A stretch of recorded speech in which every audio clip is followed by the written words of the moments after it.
Let's see here.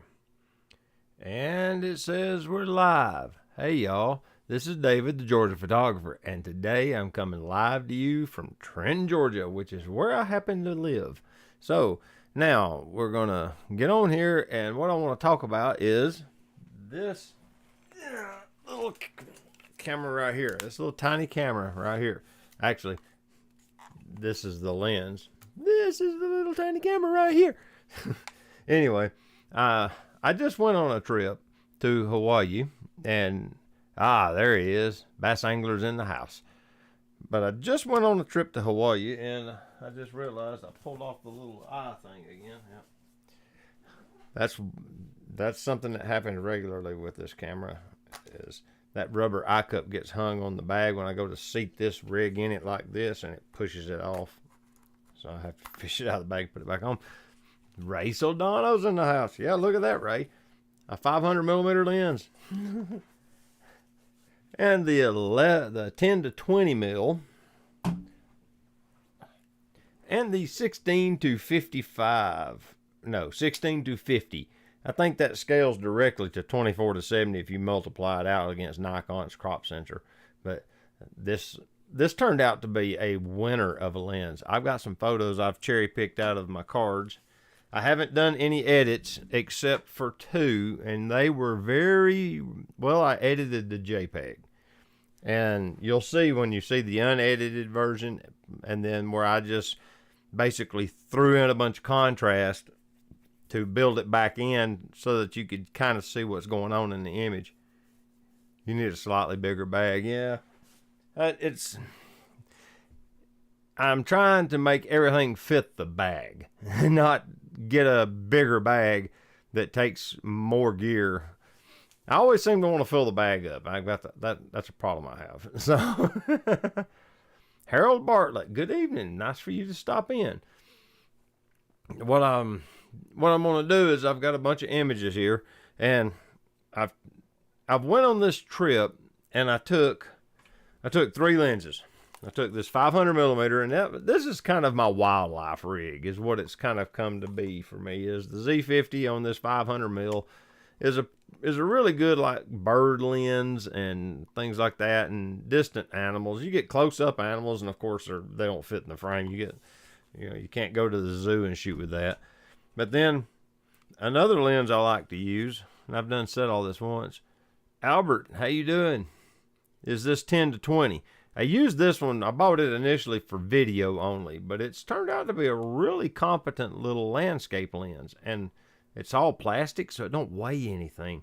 And I'm trying to learn how to build a kit that doesn't have all the weight on Earth in it, so that it's so heavy that you just can't do anything. And so I'm starting to look for lighter weight, and this little lens produces really nice images, and you'll see here in a minute. I shot several of them at 10mm just to play with it. But this little compact fold down lens, of course, once you extend it to the operational range, it stays pretty similar since it cycles down and back up through the zoom range. And I think my XT3's kit lens did very similar to this, except the difference was it was a lot bigger. This lens, you take off that lens cap, and then the front lens cap, of course, uncollapsed. It's about the size of the XT3's 16 to 55. For travel, though, I like that compression functionality. That makes me packing it in the camera bag.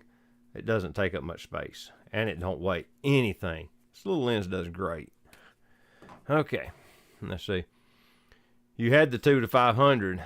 I did, but I sold it. I don't own it anymore.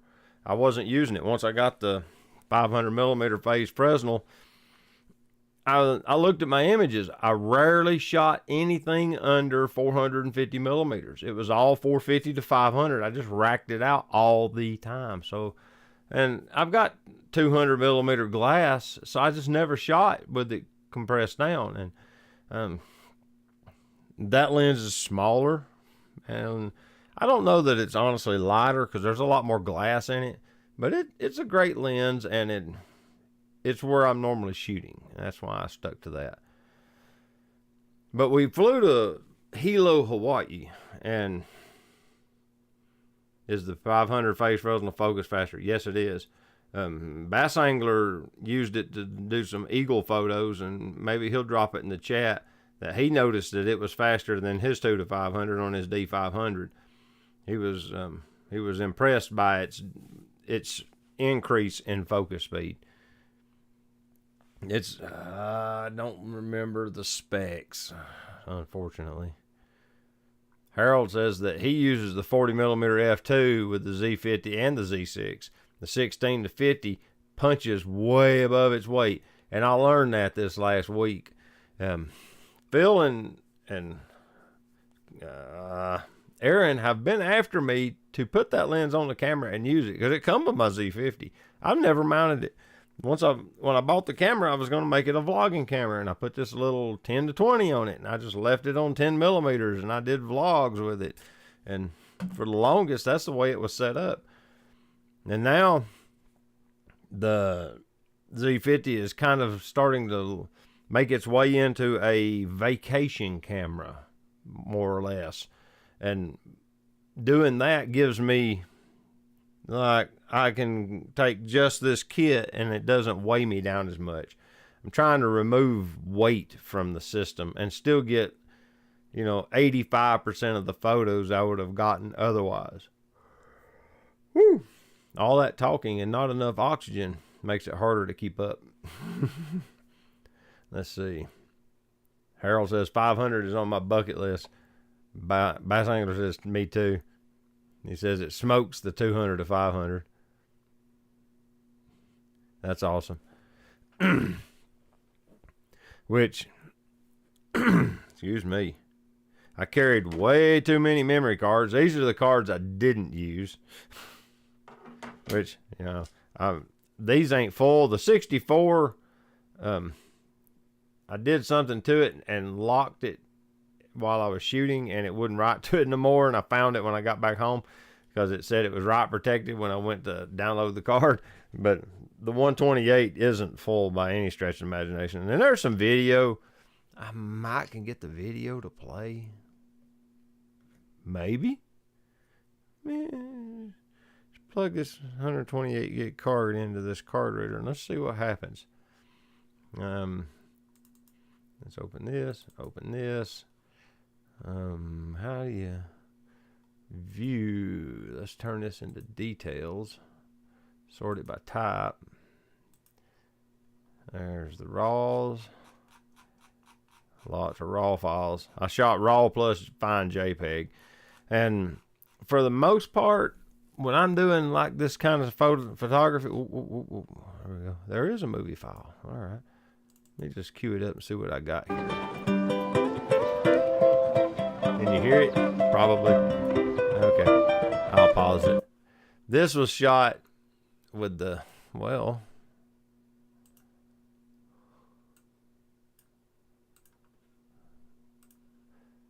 let me move this up here.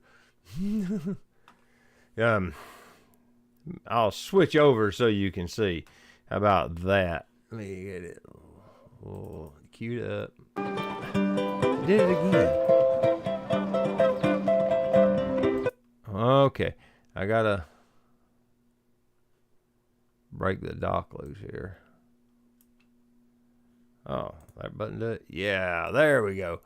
Now, okay, I got some video clips because I thought I was going to make a YouTube video, but I wound up not getting enough video clips because I was just kind of in the mood to shoot photos on this trip. And we were only there for like 10 days, and it rained like 8.5 of them. So here we are. This was at a street vendor event, and this is handheld with the Z50 and the 16 to 50 kit lens.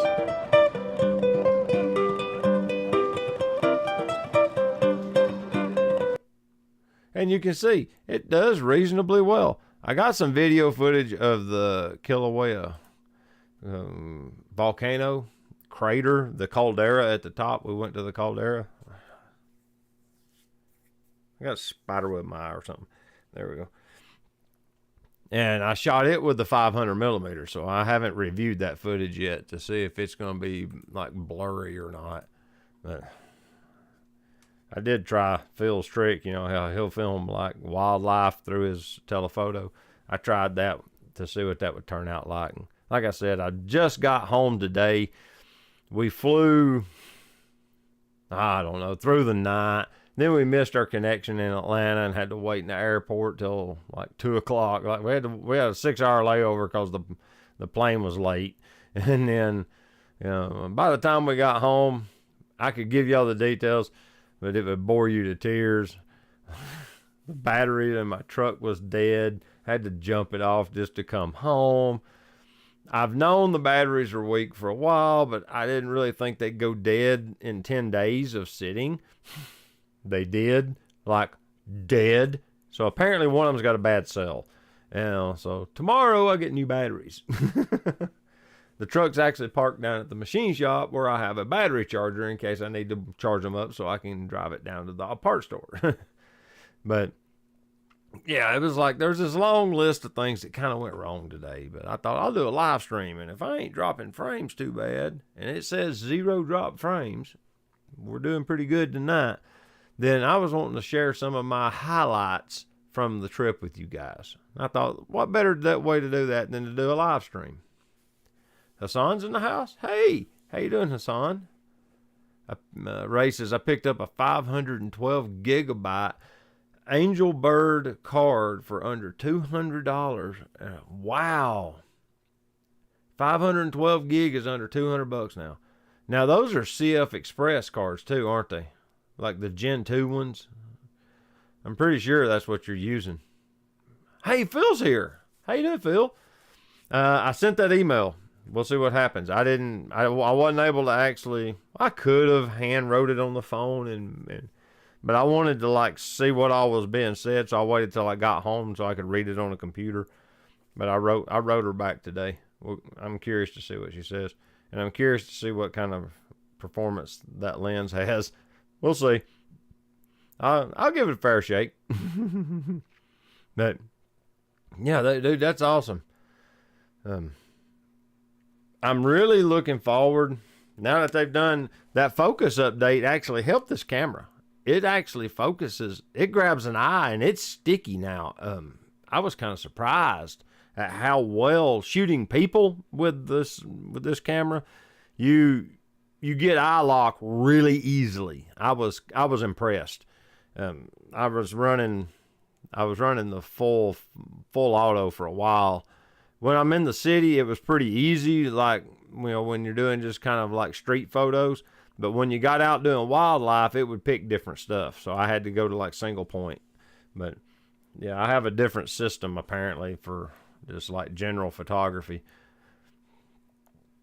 Sustained write speeds of 800 megabits per second. Dude, you're closing on gigabit write speeds. The camera is going to be the bottleneck. Wow. See, what I'm hoping is the D500 replacement has had to wait on technology to catch up with it, and it will come with the Z9's microprocessor on a crop sensor camera. Just think, it's not processing as much data. So, you know, if you have a 24 megapixel crop sensor, or 26, maybe even if you supersized it to 30 megapixels, you know, and went to a high density 30 megapixel like Canon did, you still, with that Z9 microprocessor, it's not even working hard to process that data stream. If it can handle the Z9's full frame sensor, that crop sensor would be child's play for it.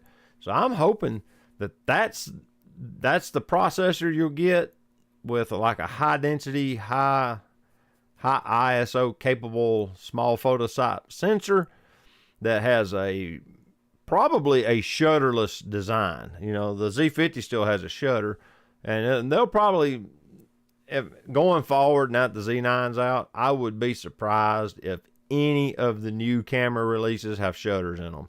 There might be a few that were already in process before the Z9 launch, but since the shutterless camera was so well accepted, I would personally, if it was me running Nikon going forward, them shutters would be gone. That's a bunch of costs that you don't have to put in the camera now. It saves so much money. So, yeah, I see the plus. It makes more room for IBIS.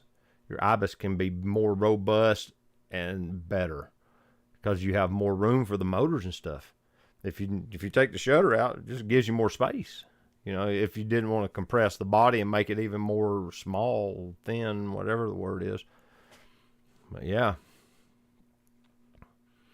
Harold Bartlett says, liking Nikon's current update schemes. I'm paraphrasing a little bit, but he said they didn't used to happen, and that's true. I had the D810, and it went for ages with no software updates. You would get one when they would find some kind of critical software issue that would make it like not focus or something, you know, with a certain lens attached. And that's when you would get a firmware update, was to fix some grotesque error where their coders had overlooked it in the initial code. And that was the only time you got one. You didn't get stuff like this Z50 just got, where they just dropped a whole bunch of autofocus freebies just because. They've, honestly, I even mentioned this in the last stream, I'm pretty sure it was.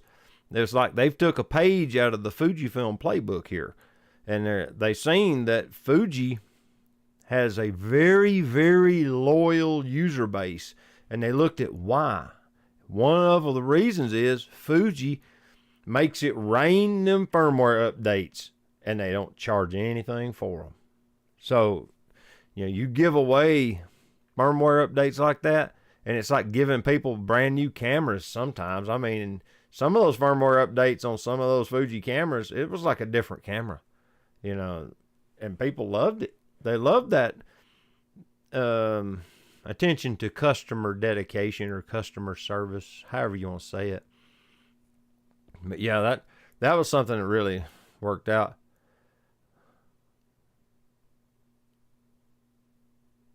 No Victory A, or No Victoria, finally caught one of your live streams. Nice. Glad you're here. Yeah, I've gotten to where I try not to spool them up on Friday nights, because a few weeks ago I tried to do one. I tried to schedule it, and when I launched it, it was dropping frames so bad that no one could understand me. And tonight, on a Thursday, I am still at 0 drop frames, so it's working really well tonight. Let's see. Oh, where are you? Son, great. Okay, he's got a note for his son. All right. Well, let's jump over to some photos, and I'll talk to you about what's going on here. All right. Here's what? Yeah. Okay. What we have here is various photos I've captured from the trip. Now, what I want to do is I want to go ahead and jump down here to the Hale Mau crater, or Hale Mau, if you say correct Hawaiian. That's probably still butchering it. But let me see. Yeah. This is what the camera saw. Notice all the smoke. You can see the lava erupting out of this vent in the lava lake, and then you can kind of see it running out of the screen. Just with a few minor adjustments, I was able to push it to that easily. And basically, this is a tone curve adjustment, a contrast slider, some clarity so that you can kind of see the texture and the hardened crust on the lava lake.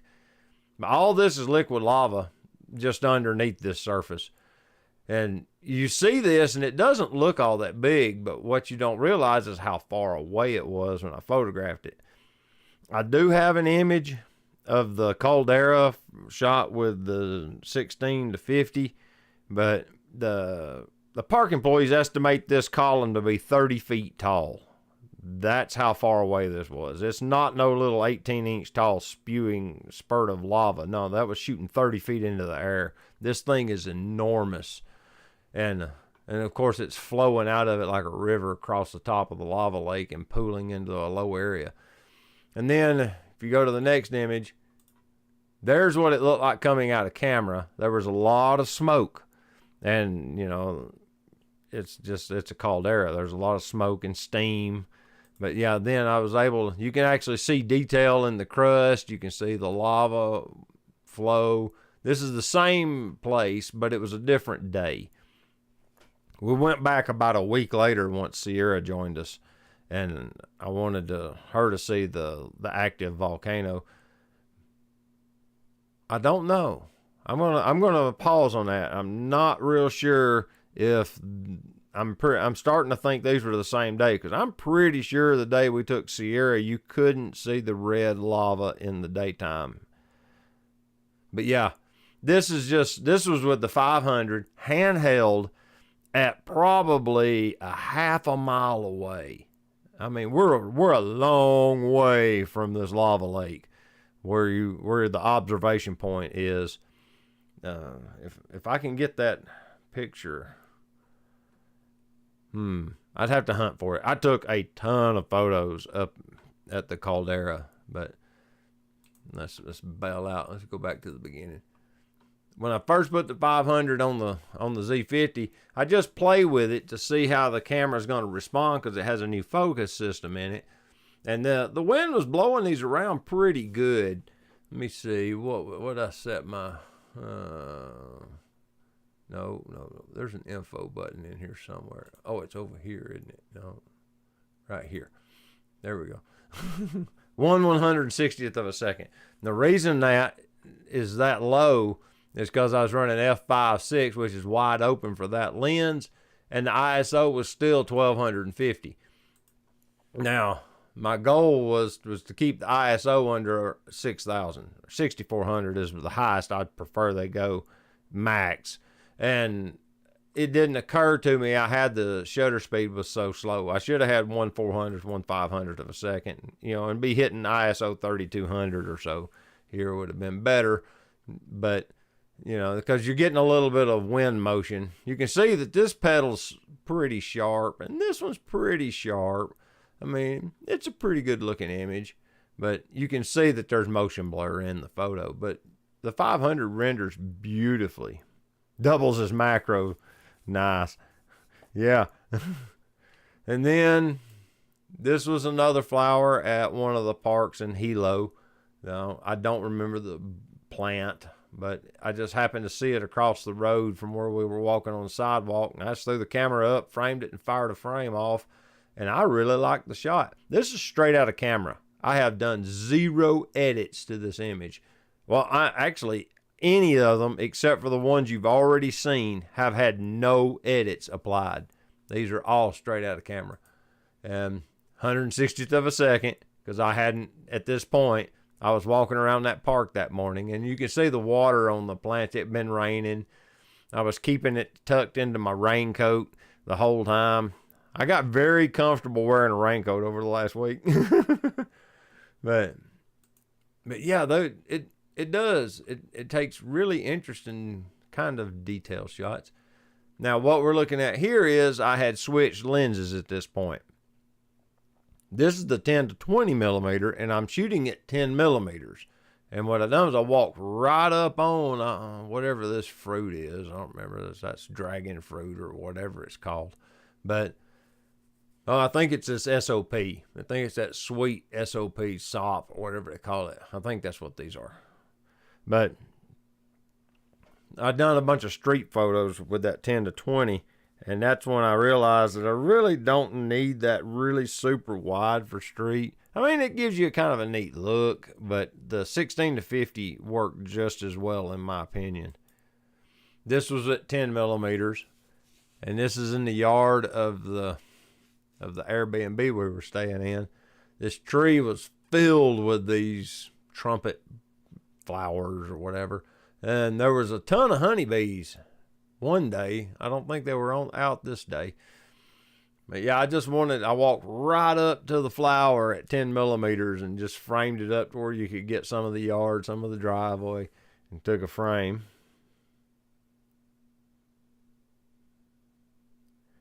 Ray says, what do you have your camera set to as for picture?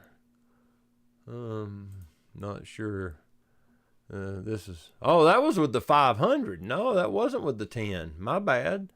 Okay, so this is still 500 millimeters. I thought that was with the 10. I'm pretty sure that other one was, because I didn't take the 500 into the market.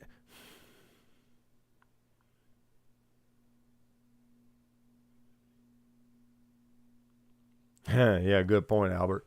Albert says, I've never understood why people moan about autofocus when the cheapest camera now is better than the finest flagship DSLR camera 10 years ago. Oh, Ray is, oh, okay. It's Vivid. I'm almost certain. I would, does it say it here? No. Pretty sure it's Vivid. Let me look. I'm curious now. You done got me thinking about it. Let's see. Raw plus front. Yeah, it's Vivid. That's what I like. I like the saturation. So yeah, it's Vivid. I heard there was a severe drought over there. Nope. To give you context, right over this way, if you go around this tree on the other side out of camera frame, the owner set a 5-gallon bucket in the yard, and it rained 14 inches of water in about 36 hours of time. It rained basically nonstop for 8.5 straight days while we was there.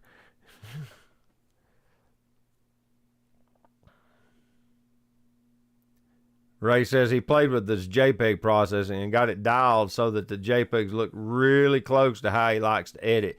That's good because that saves him a ton of time in post-processing.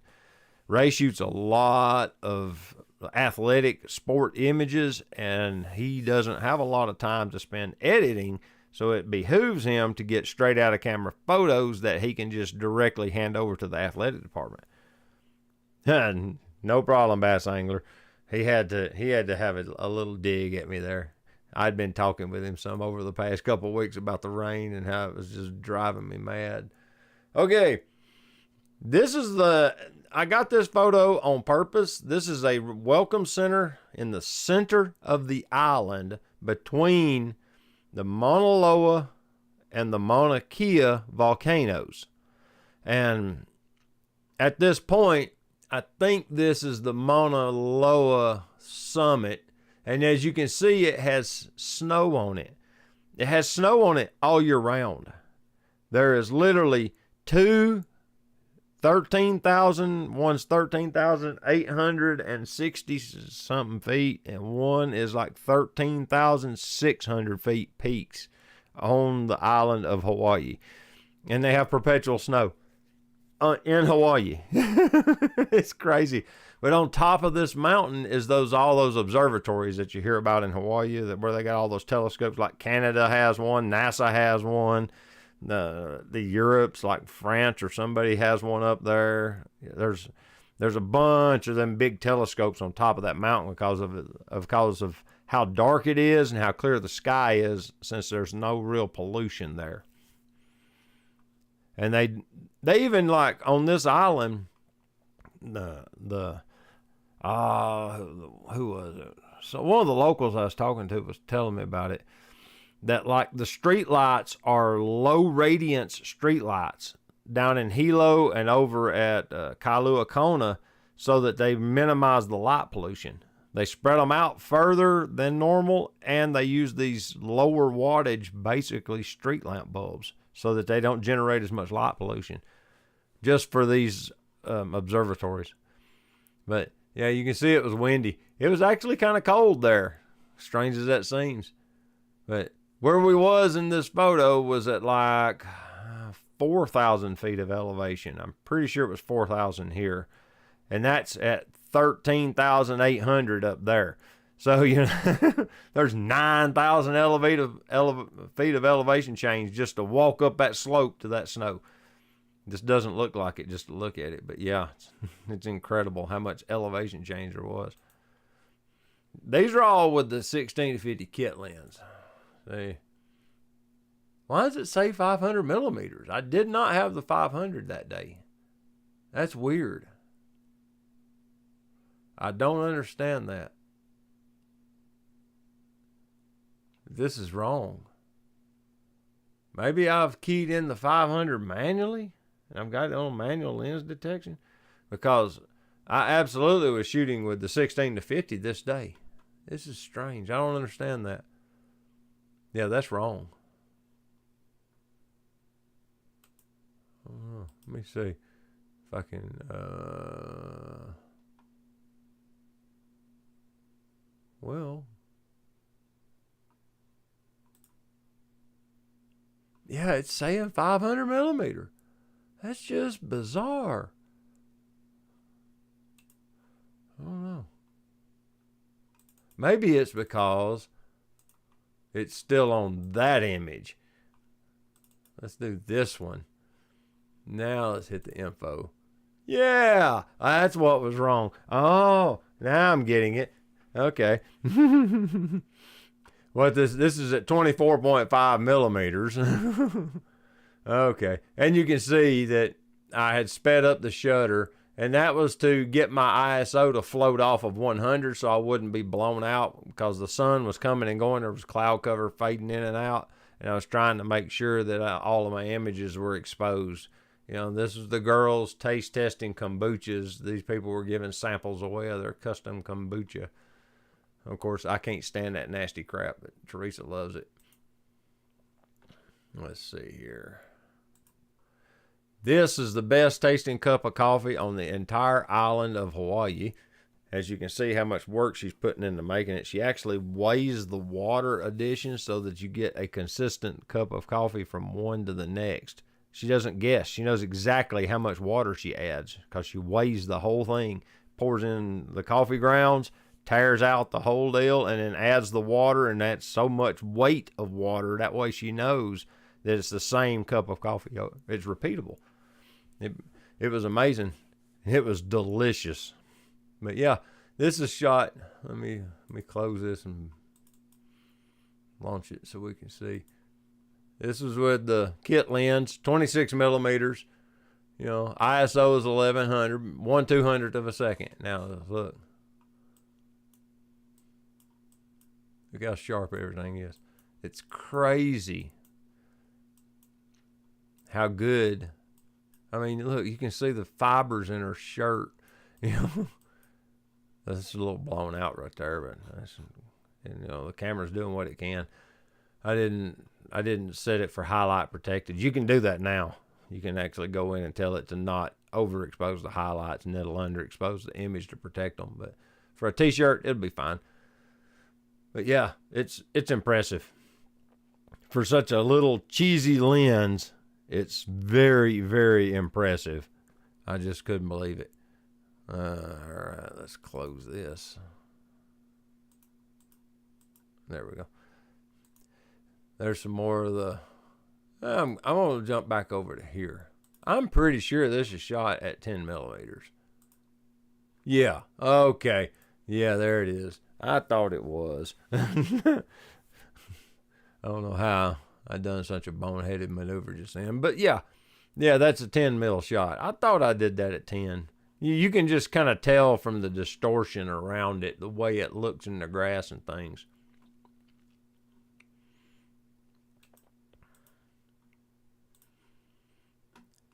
But yeah, I got a different angle. This was turned into the yard a little more. I got the driveway out of frame because the driveway, when I really looked at the image, kind of looked distracting. And I was also trying to catch the the honeybees. They were starting to come around at this point. The rain had let up enough. They were giving it a shot. And you can still see there's rain all over them. Well, let's just check.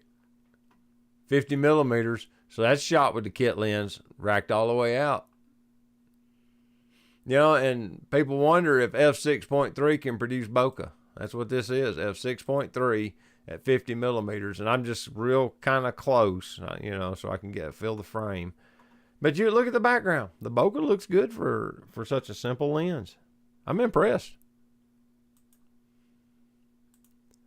This is what it looked like most of the time. We were on a tour of a a chocolate farm, cacao farm, where they grow raw cacao beans.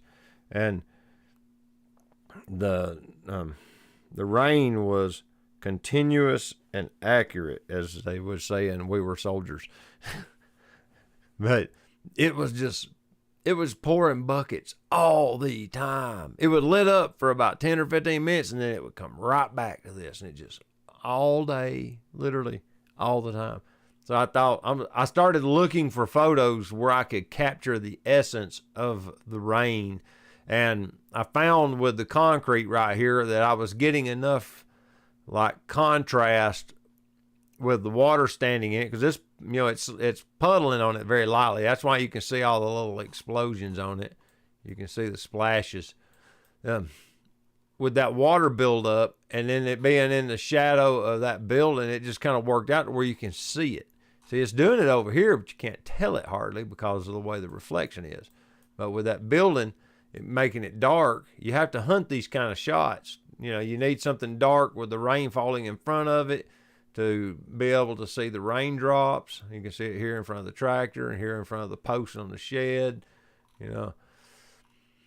But yeah, it's hard to capture rain.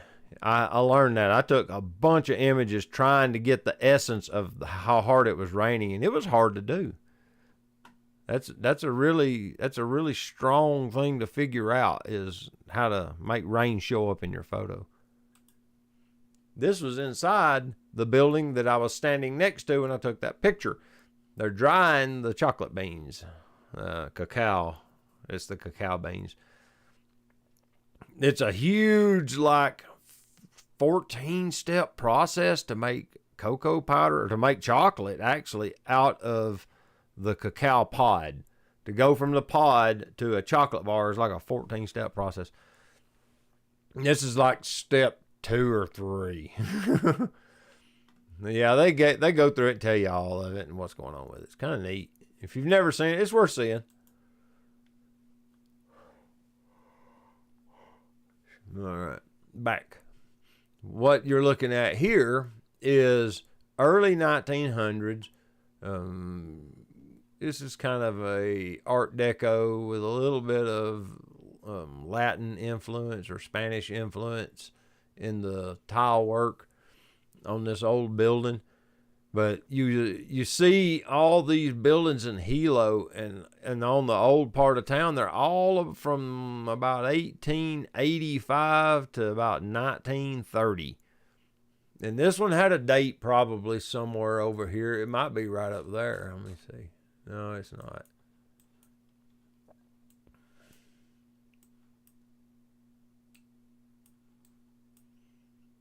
But you can see this building's abandoned currently.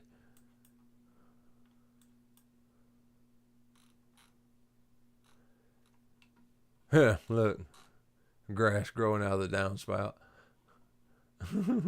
The roofing tile has moss growing on it.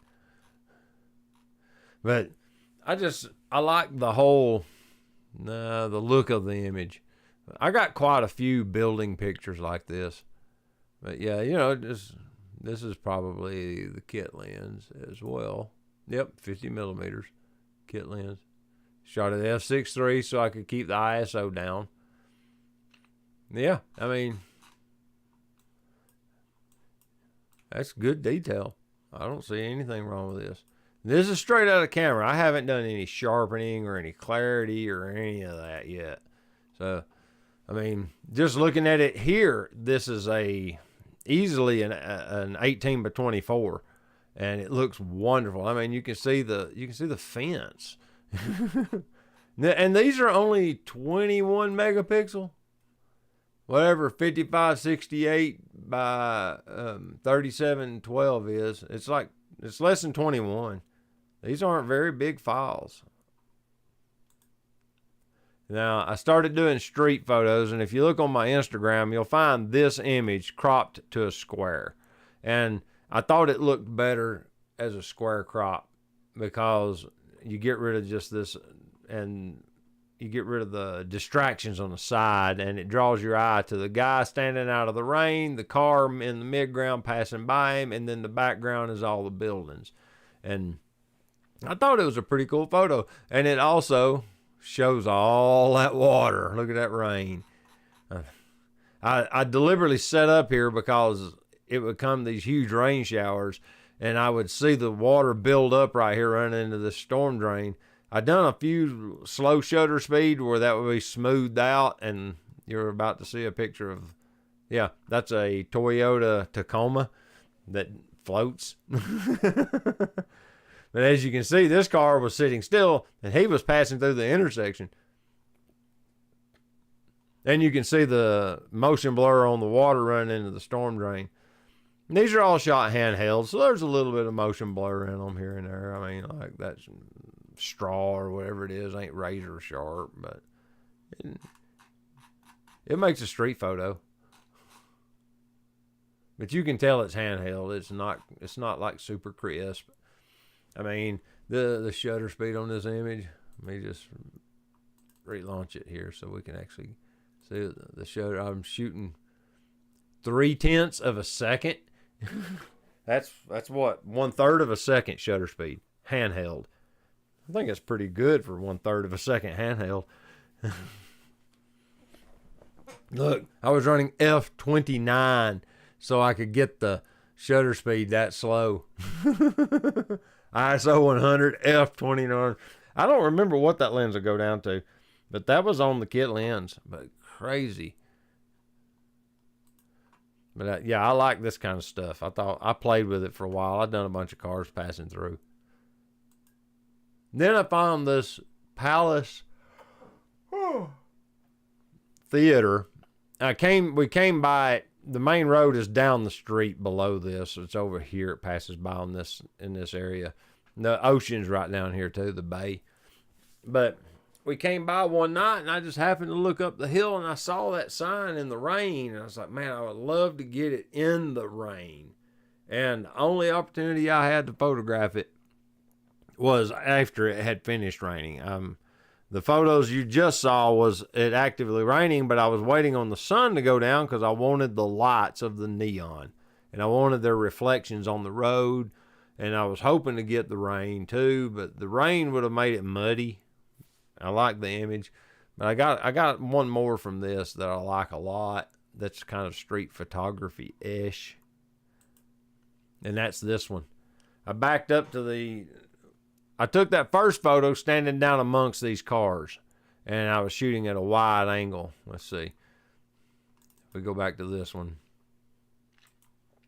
you can see I'm shooting at 16 millimeters. I'm underexposing by 1/3 of a stop so that the neon isn't blown out as bad.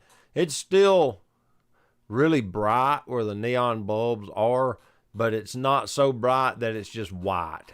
You know, you can see here it's white. It's still blown out right in there.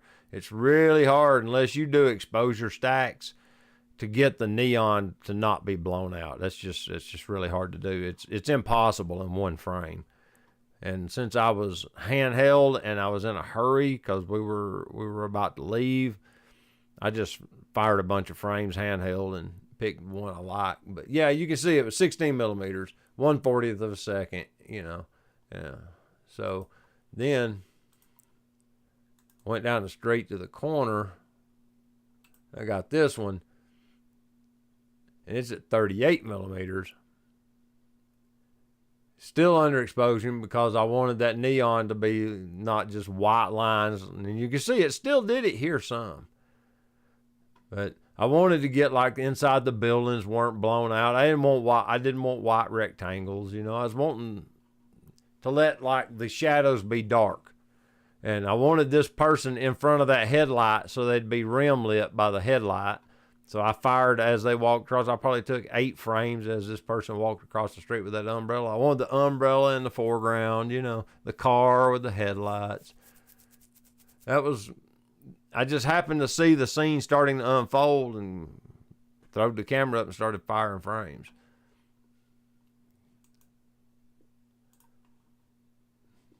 And that's all the images that I have in this little list here. Let's see if there's any questions I have not looked at. Woody Mallory, how you doing? You've probably been here a while.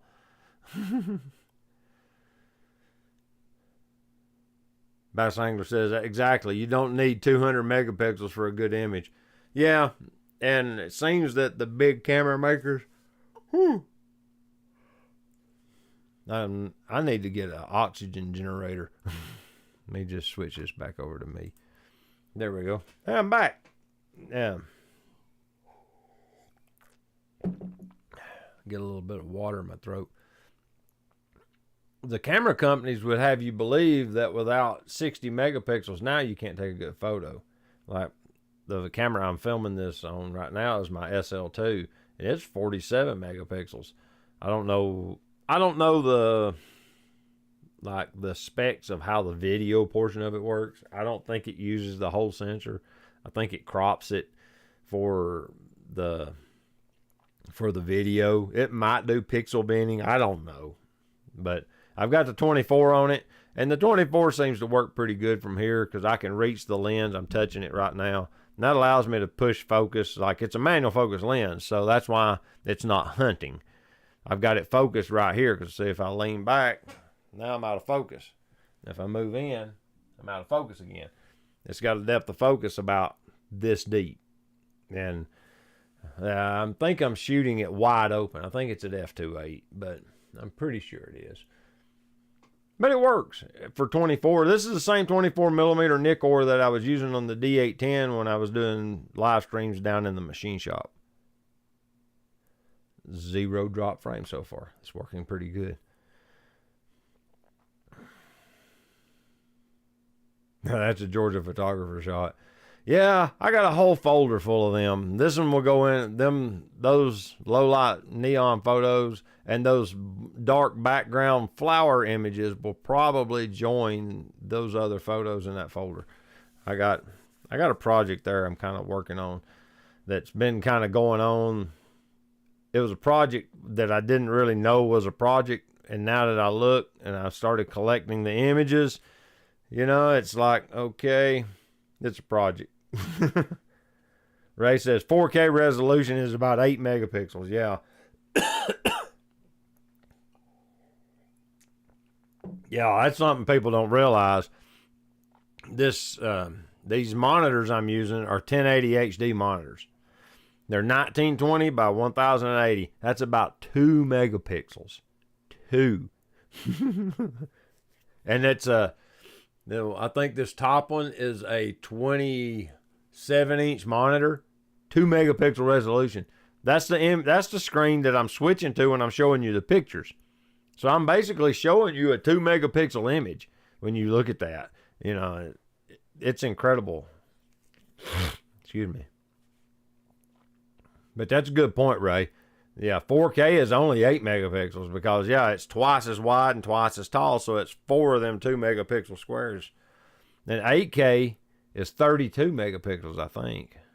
4 times 8 is 32. Yeah, it's only 32 megapixels for 8K, and 8K is insanity.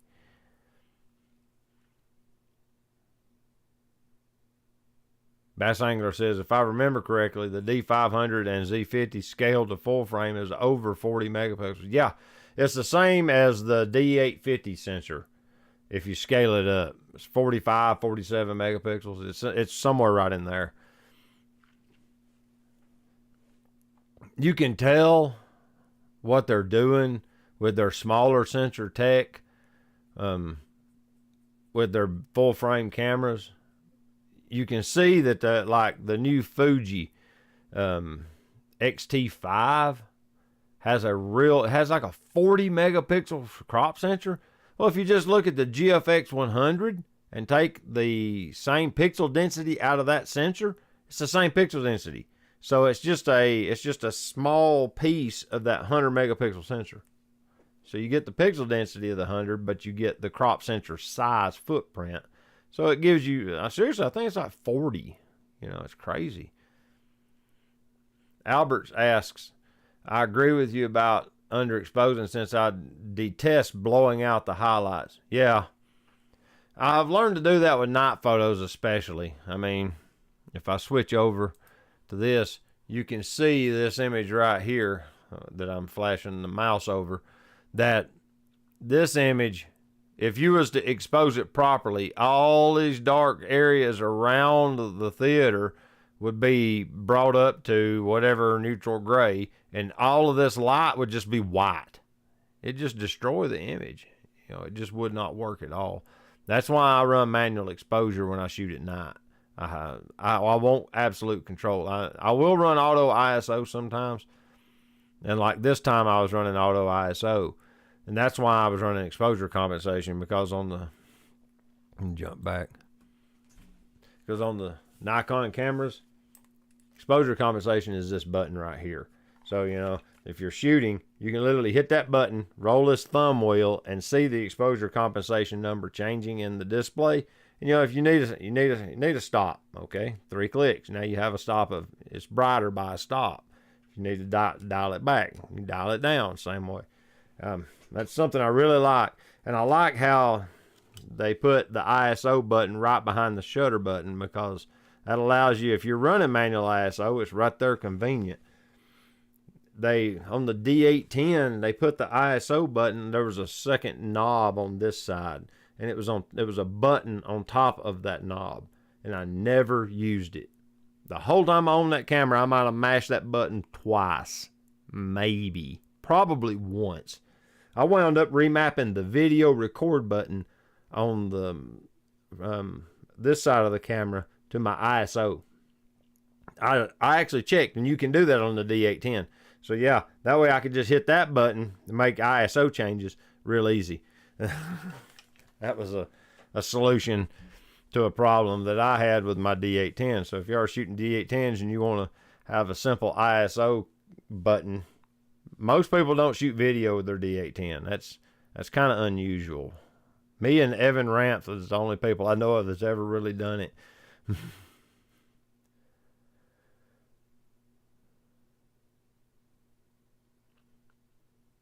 Yeah, Bass Angler says that his 0 point is negative. He's got -3, but I'm pretty sure he's meaning -1/3 stop of exposure compensation. He underexposes by 1/3 of a stop just to protect the highlights. I'm pretty sure. Let's just take a quick gander in here. I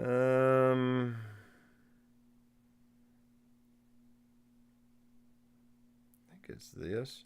No, that's autofocus. Okay. Is it this? Metering. Spot metering. Highlight weighted metering. There you go. You can do highlight weighted and it'll protect your highlights. Maybe I'll just leave that on for now. We'll see how that looks. That'll cause all sorts of problems later. Ray says, I use it for time lapse. That's a good point. If you're doing time lapses or really long shutter speeds, you don't want the ISO changing on you. So manual, a lot of times I'll take a frame in auto and collect the EXIF data, more or less, of the scene and kind of use it like a light meter.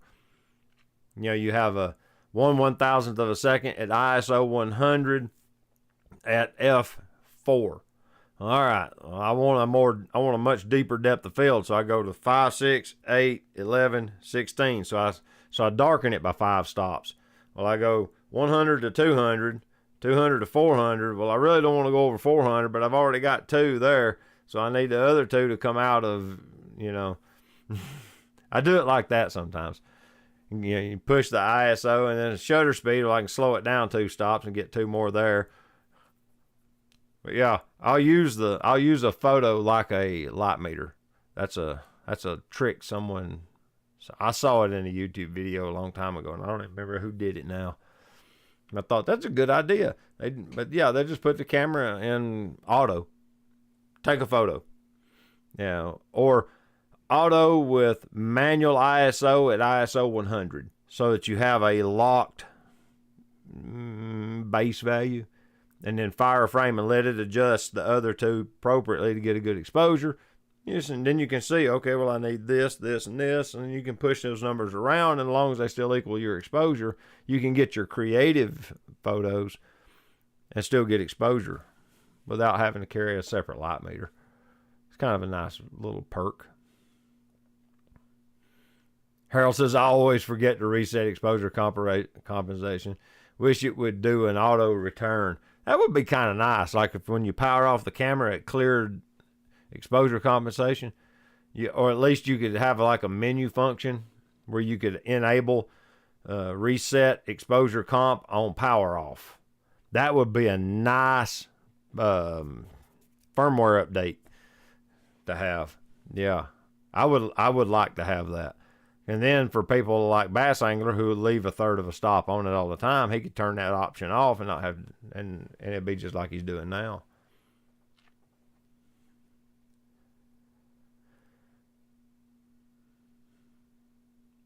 Albert says, oh, Albert's telling Bass Angler. Okay.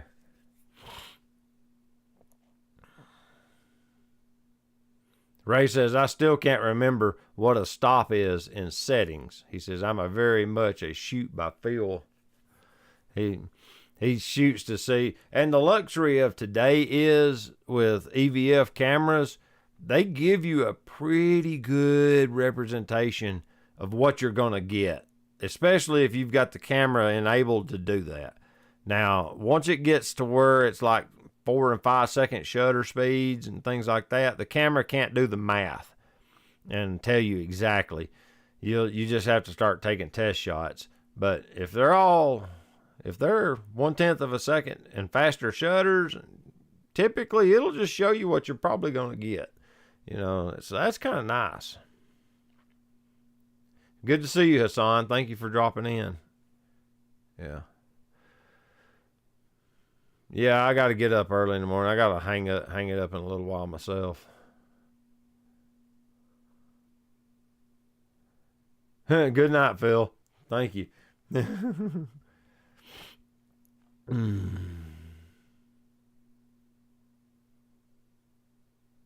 Reckon you need a mortgage to buy it. Woo. Don't really need to know what a stop is now. It's not like with film. That's true. I mean, I've learned it over the years because I've done so much manual photography with all those vintage lenses for so long. You know, I just learned the ISO numbers and the F numbers. The third stops, I still have to do the math, but whole stops, you know, it's 1, 4, 2, 2, 8, 4, 5, 6, 8, 11, 16, 22, and 32, I think. I think it jumps all the way to 32 on the next one. But yeah, that's you don't really need it. Yeah, you can just kind of just keep adding shutter speed to darken the frame down or brighten it up. It's real easy to adjust now on the fly. And it's like what Ray's saying is he don't have to know because he just adjusts the camera to get the photo he likes. He'll lock off, like if he wants to freeze action, he knows he needs to lock off his shutter at 1/500th or 1/1000th, and he can float the other two to get, like he might want to float his aperture so he can get blurry backgrounds or in focus backgrounds and just let the ISO do the rest. You know, that way he controls one thing and the images come out like he wants, or even if he wants it to be darker or lighter. It's kind of neat. Yeah, you get a lot of latitude with digital cameras that you didn't get with film cameras. You know, with film cameras, you put in a speed of film, and it was a big deal when they invented a camera that would allow you to rewind a partial roll, take it out, put a different roll in, shoot on that roll, put the old roll back in, and it remember where it had shot up to, so it would reopen the roll to the next available frame and then continue shooting. That was a special camera. There was only a couple of them that I'm aware of. Most of them were like a R8 or that Minolta X700. You just put film in it and you shot it till you were done, or you sacrificed whatever you didn't shoot and you just deadheaded the film and lost the photos. Those are your choices.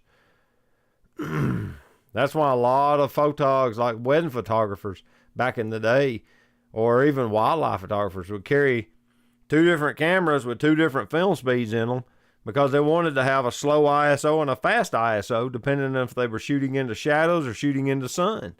You know, they'd have the same lens on both cameras, same camera bodies, but they'd have 2 different kinds of film in it so that they would have that luxury to where we just dial a dial now.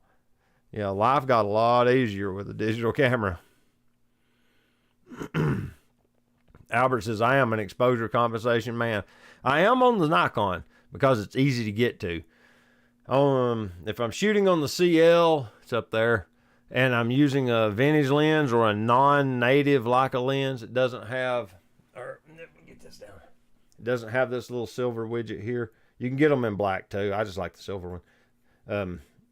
This little widget communicates to the CL and tells it that you have an M mount lens on the camera. It's called an M adapter L. It converts the L mount to M mount, and it has software in it. It has a chip in it, and it tells the camera, okay, I've mounted an M lens, and that remaps some of the controls that they don't let you map manually for some reason for exposure compensation, and it works. But on that one, I just use ISO. That's how I control exposure compensation. It's manual. It's a full manual. But yeah. John says Velvia 50. Man, isn't that a Fuji film stock? Pretty sure it is. Isn't Velvia a Fuji film stock? Harold says, and you can fix most anything with Lightroom. I don't have Lightroom. Let's see. Do I still have my program up? Yeah. This is what I use to edit on. This program's called Exposure X7. There it is. And as you can see, it's very Lightroom-esque. And you can see here, this is that image I was talking about earlier. So if I click before, you can see that's what I started with. All the smoke. And if I disable the tone curve, you can see how it immediately brings out that lava crust, and then the magma is down under. Well, it turns into lava once it leaves the magma chamber, I think, but that's complicated. But yeah, and you can turn off each function as you go. But I've got no extra layers, and you can come up here and add layers and do specific areas or do different colors, and you can do all sorts of things with these layers. But this is the. If I double click this, it goes back to, which was the film strip at the bottom. That's all these images, like this one. If I open it, now I see it's down here in the film strip. I can just skip to the next one, for whatever editing purposes. Like this one, if I wanted to pull a little bit of that, let's add a little contrast. Oh, wrong way.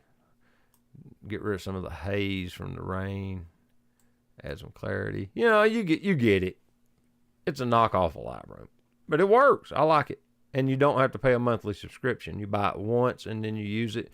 They give you software updates all year long. As like they might add a feature or two. They'll fix bugs. It's pretty stable. I haven't had it crash much in the last year. Ever since X7 came out, crashes have basically went away. But yeah, I like it. Now, Lightroom is easier. That's the one thing Adobe has figured out, is the user interface on Adobe products is magical. You can almost just hit the auto button and all your photos come out perfect in Lightroom. You know, unless you're looking for a specific look, you can get beautiful photos by just letting it do the math for you. I was blown away at how easy Lightroom would make a bad picture look good. Yeah, I like it. Ron Durant is at his live. Is Ron live too? No, he's here. You're messing with my head, Ron.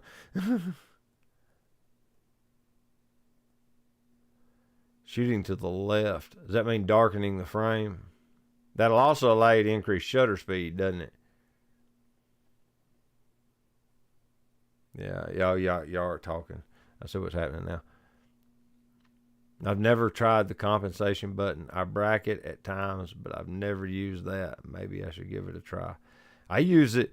I didn't for a long time, and I kept seeing these photographers I'd watch on YouTube talking about how they use the exposure compensation button a lot. And then once I started using it, like a place it really shines is indoors. If the sun's outside and you're indoors and you have light coming through the window, and say you want the room exposed for the outside. In other words, the corner shadows of the room you want to be black.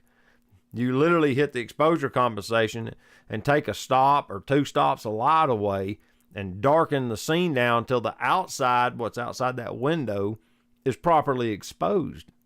And then what light spills into the room will illuminate it, and it'll give you that kind of mystical look, if that's a word.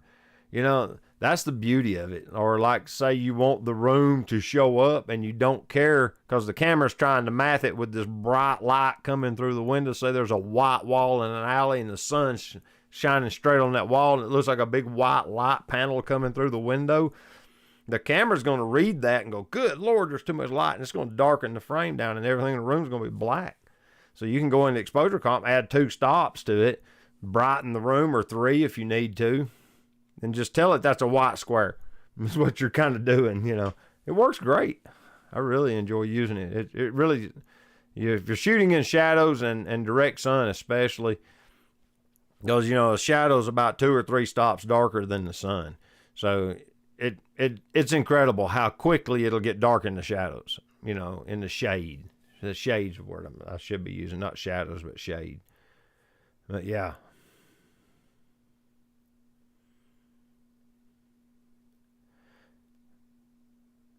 Yeah, don't know if you can, I think you can demo it for free for like a month or something. I'm pretty sure they let you demo it for free. But it's like, I want to say I don't remember how much it costs anymore. I want to say it was $80 for a year, or for the buy license of it, or whatever you want to call it. I don't remember for sure the price anymore. I've bought 2 or 3 pieces of software. Like, I got one that does, what do you call it? Stacks, pano stacks. And I bought it, and then, yeah, I know I bought exposure. Aaron's one turned me on to exposure. I like it. I'm glad he showed it to me. It works really well. Once you learn how to manipulate the layers, let me just jump over here and I'll give you a little tiny tutorial on the layers. The layers are cool. Say we want just this cat to be exposed a little more. All right, we'll come over here and add ourselves. Oh, let's say we want this cat. I was mousing on the wrong screen. To be exposed a little more. All right, so I come over here and I add a layer and I click that. We come down here in the layers. We show the mask. Well, you see the mask is the whole layer is currently masked. Well, I'm going to invert that. And currently it's selected a brush. The outer circle is the feather amount. The inner circle is the paint area, and it's currently flowing 27% of fill. All right, so all I'm going to do is just paint him in. Just real quick and dirty here. And then we can this is just like any other masking tool. Figures. All right. Let me go to this. We'll get back to that in a second. Once you select off the mask, now you can just add exposure and you can brighten that up and say you want the, see? And then you can see what the difference is before and after. You know. But that gives you the idea.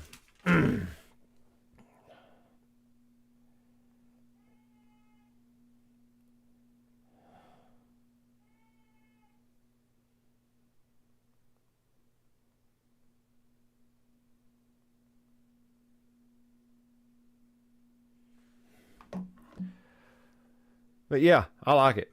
And you can do that with all sorts of little pieces of the image. Like if you just want to sharpen certain parts. All right, guys. Hold on. Hello? No, I just told you. You just got to read your text message. I'm still on the stream. I'll be done in a few minutes. All right. Let's see here. 1, 2, 3, 4, 5, 6, 7, 8, 9. Okay. Yeah, got it back. Had to answer the phone. Just could not get away from it.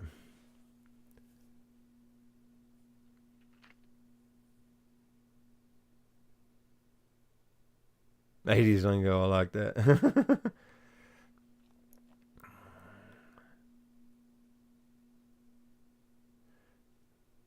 No Victoria. I'm reading it that way. It says, in high dynamic range scenes, I just shoot ETTR. What that means is exposed to the right. What he's saying is he's overexposing. He's pushing, but not to the point of blowing out highlights. He'll move that histogram as far right as he can before he starts losing information off the side.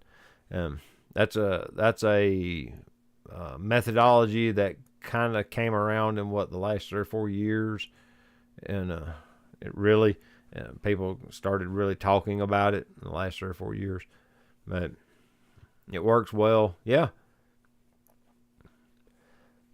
And I've given up. He says it reduces his noise and his shadows, and I've gotten to the point where I don't worry about the noise and the shadows anymore. I used to, but as you can see in the image that's on the screen now, you can tell even if there is shadow noise, you can't really tell it. You have to, it looks normal. Whoops, there we go.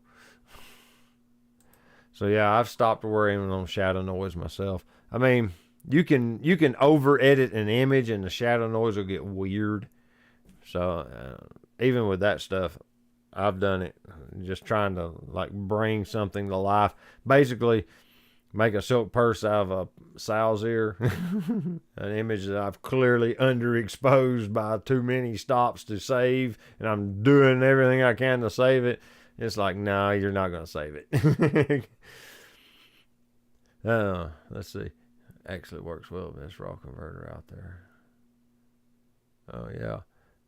Oh, the Nikon software. Yeah. Bass Angler's a big proponent of the Nikon actual software that comes with your camera. It actually works really good from what he says. Now, and it should, because they wrote the algorithm for the camera to generate the raw file, so it would probably be in their best interest to be the ones to actually make the software to convert the raw file. Yeah, makes sense. All right. Well, I'm going to sign off. We've been streaming over an hour. It's almost an hour and 15 minutes. And I wanted to go over those photos with you and kind of give you an idea of what my travel kit looked like this time and what my travel kit will probably turn into.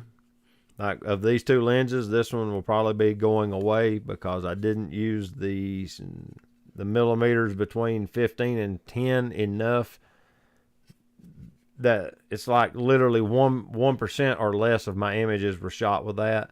And then I was doing it only because I had it. It wasn't because I wanted it. It was just, look at this cool photo I can get at 10 millimeters. This lens generated 90% of the keepers. 90, maybe 92 or 3%.